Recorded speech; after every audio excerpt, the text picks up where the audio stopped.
السلام علیکم۔ آب سر سے لکھنے کے قابل نصیحتیں۔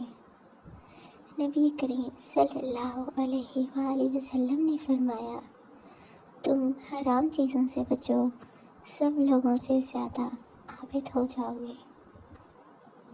اللہ کی تقسیم شدہ رزق پر راضی رہو، سب لوگوں سے زیادہ بے نیاز رہو گے۔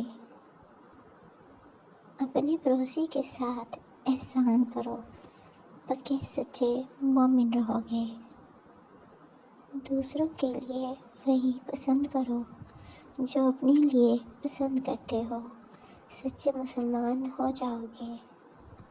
زیادہ نہ ہنسو، اس لیے کہ زیادہ ہنسنا دل کو مردہ کرتا ہے۔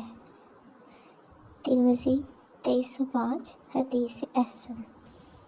جزاک اللہ۔